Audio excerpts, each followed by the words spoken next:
Então o Bolsonaro é fruto disso, ele é fruto desse tensionamento criado, né, nos governos que o antecederam.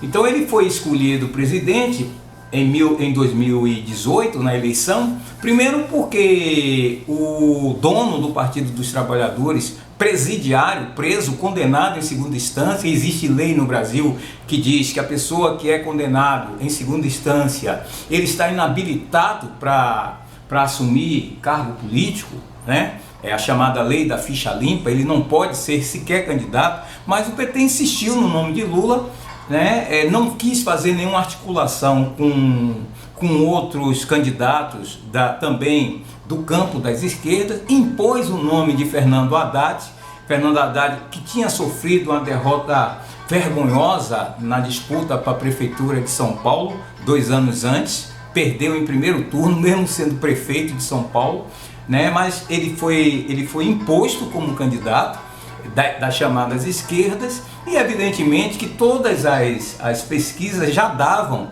que a população brasileira estava saturada da corrupção, estava saturada da gestão dessas esquerdas, porque foi uma gestão que deteriorou as estruturas sociais no Brasil.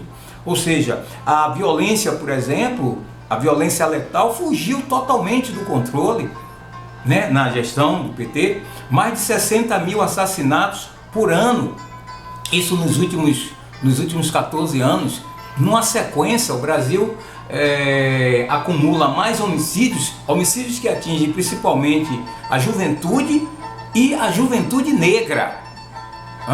Entretanto, a população, cansada disso, da falta de segurança, você vê essa questão do estrangulamento do sistema de saúde, né? Tiveram a oportunidade de investir no sistema de saúde, e nenhum governo investiu no sistema de saúde, agora cobra porque não tem leito de UTI para atender a emergência da Covid, como se o problema do Sistema Único de Saúde, que é um sistema maravilhoso criado pela Constituição de 1988, né, se desse por conta da pandemia da Covid e o governo tem que dar conta. Não, houve negligência em relação a isso, houve negligência em relação ao sistema educacional do nosso país, ao sistema de segurança.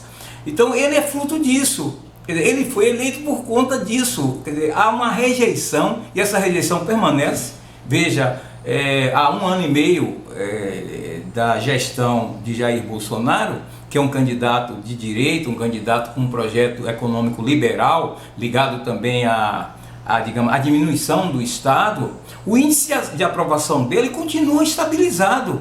Hoje, dia 26 de junho, né, mesmo depois dessa pandemia da Covid, o Brasil hoje é o epicentro, né, dos casos, e vai aumentar muito mais se fizer testes, é o epicentro também das mortes diárias, isso no mundo todo, disputando com os Estados Unidos, né? Apesar disso, apesar, digamos, dos escândalos envolvendo a família dele, os familiares dele, os filhos dele, principalmente o senador Flávio Bolsonaro, né?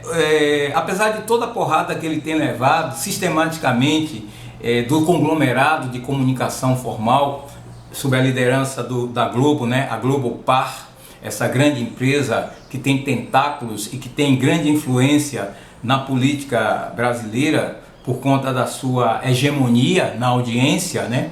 Canais abertos, canais pagos, fornece conteúdo em várias plataformas, inclusive na plataforma física, né? Eletrônica, rádio, TV, afiliadas pelo Brasil inteiro, né? Então o Bolsonaro sofre porrada direto desse grande conglomerado que tem seus interesses. Apesar disso, o índice de aprovação dele continua estável. Ele tem a aprovação de 55% da população brasileira, isso numa pesquisa na data de hoje, 26 de junho de 2020, do Instituto Datafolha, que é um instituto ligado ao Grupo Folha, do jornal Folha de São Paulo, e que também bate em Bolsonaro o tempo todo.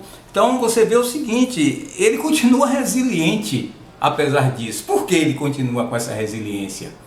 Porque parece que a impressão da maioria da população brasileira de que nós não queremos o retorno ao passado recente, né, de corrupção, cujo símbolo maior é o Partido dos Trabalhadores. Veja, aqui na Bahia o PT governa o Estado.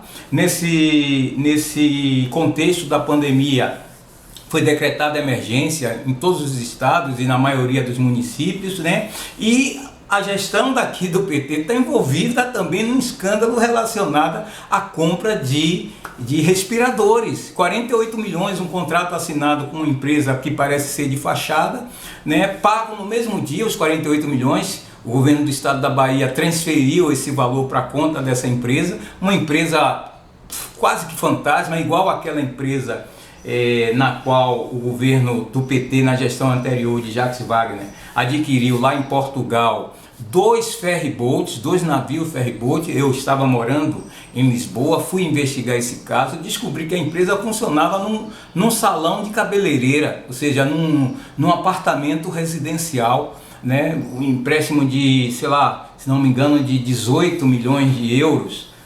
Isso está no meu blog, se você for procurar lá a respeito dessa transação feita.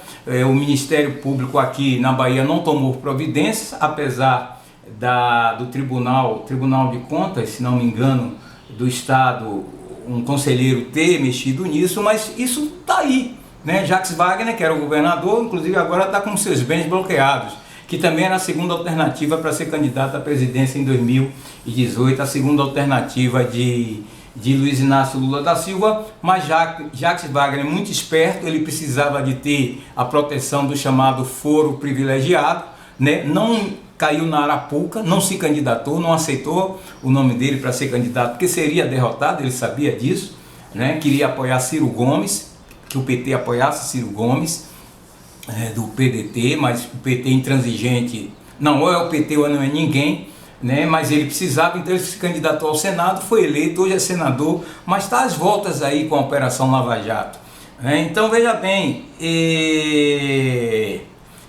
o governo Bolsonaro, ele é fruto de um projeto. Eu tomei o cuidado de ler o projeto que ele protocolou na candidatura dele, né, à presidência, junto ao Superior Tribunal Eleitoral, em que ele faz a declaração de bens e apresenta também a sua proposta de governo. São 81 páginas que eu li, que ele chama de Projeto Fênix, né? Então não vamos nos enganar, está lá o projeto de governo dele. Não é um governo socialista, não é um governo de esquerda, pelo contrário, ele diz que o projeto dele é combater a esquerda, é combater a corrupção. Tem aqui as linhas de ação, ele destaca 3 linhas de ação, isso na página 22. Segurança e combate à corrupção é um dos eixos do governo dele, ou seja, enfrentar o crime e cortar a corrupção.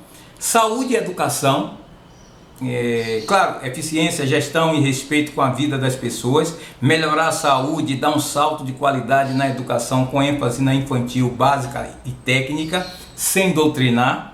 E na economia, emprego, renda e equilíbrio fiscal, oportunidades de trabalho para todos sem inflação. É com base na leitura desse programa de governo que nós devemos cobrá-lo. Em relação